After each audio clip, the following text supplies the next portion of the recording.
je suis Sylvie Pinchard, je suis directrice de Lire et Écrire Communauté Française. Ok. Voilà. Selon vous, que veut dire atteindre le droit à l'aisance? En tout cas, j'aime bien l'idée que lance le réseau Wallon lutte contre la pauvreté de parler de droit à l'aisance.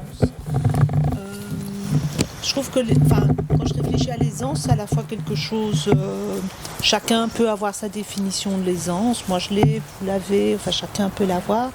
Mais en même temps, ça fait référence aussi. Pour être dans l'aisance, il faut avoir un minimum de sécurité, un minimum d'accès à toute une série de biens fondamentaux que sont une alimentation, un toit au-dessus de sa tête, pouvoir se chauffer en hiver, pouvoir se soigner, voilà. Donc une fois qu'on a ça, je dirais qu'on est un peu moins dans le stress. Je pense que ça c'est vraiment un droit fondamental que tout le monde devrait pouvoir avoir et c'est pas encore le cas. Et puis l'aisance, c'est tout ce qu'on fait en plus parce que on a tous une vie humaine et c'est avoir des espaces de liberté. Il faut des moyens financiers pour des loisirs, pour tenter des choses, réaliser des projets, etc. Donc je pense qu'on est dans une société où il y a suffisamment de richesses pour que tout le monde ait ce droit à l'aisance. En tout cas, je trouve que l'aisance, pour moi, en tout cas, c'est la première fois que j'entends, ça lie très fort la question des conditions matérielles de vie et l'autonomie à mener une vie digne et la liberté à poser des choix et à réaliser des choses. Et ça, je trouve, c'est vraiment intéressant. Qu'est-ce qui permet dans la sécurité sociale d'atteindre ce droit à l'aisance? L'aisance et le droit à l'aisance, ça s'inscrit dans un choix de société et dans une organisation de la solidarité. Donc quelque part, dans la sécurité sociale, tout le monde contribue. Je dirais, dans la sécurité sociale, on contribue via les cotisations sur le travail. Et ça permet de redistribuer à ceux qui en ont besoin. Et tout le monde a besoin à un moment donné, tout le monde a à un moment donné un souci de santé, tout le monde a à un moment donné être obligé pour travailler.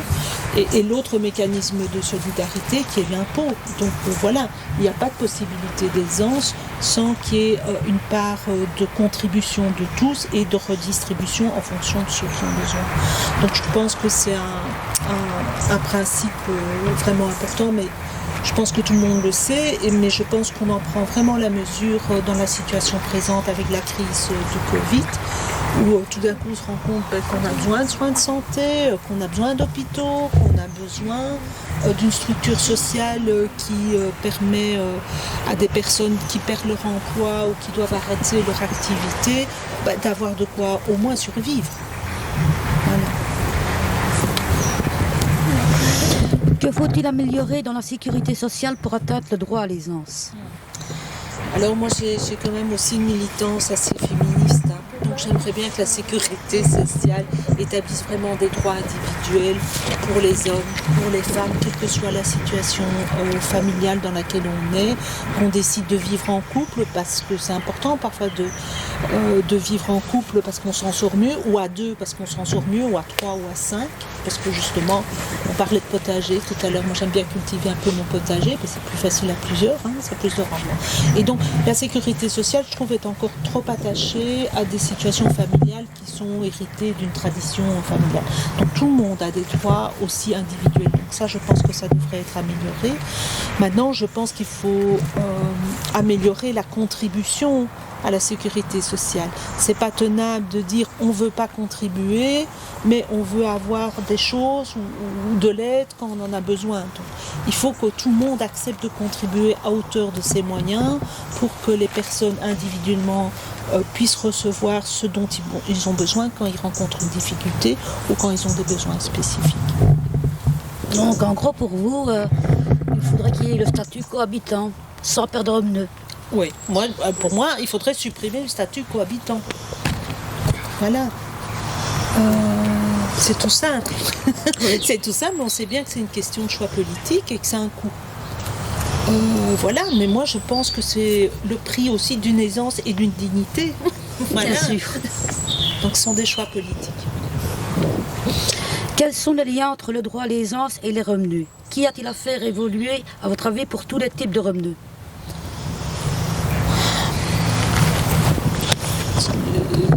Je pense qu'on doit mieux redistribuer, c'est-à-dire qu'il faut revoir la partie contributive. Il y a la partie travail et il y a la partie imposition.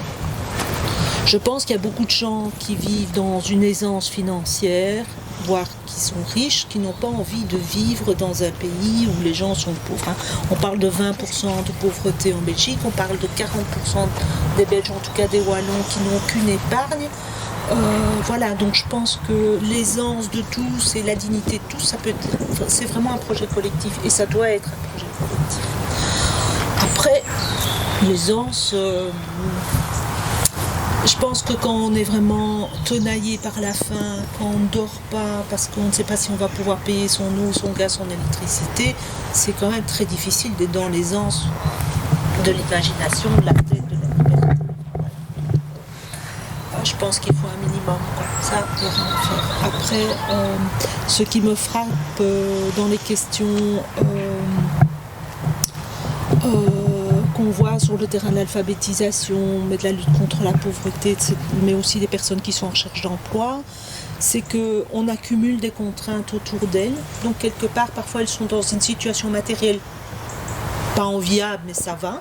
Mais tout d'un coup, il y a un arsenal qui se met autour d'eux qui ne leur permet pas d'être dans une aisance de vie, c'est-à-dire avoir des possibilités de projets de vie qui leur sont propres et sur lesquels ils reçoivent effectivement de l'aide plutôt que de contrôle systématique.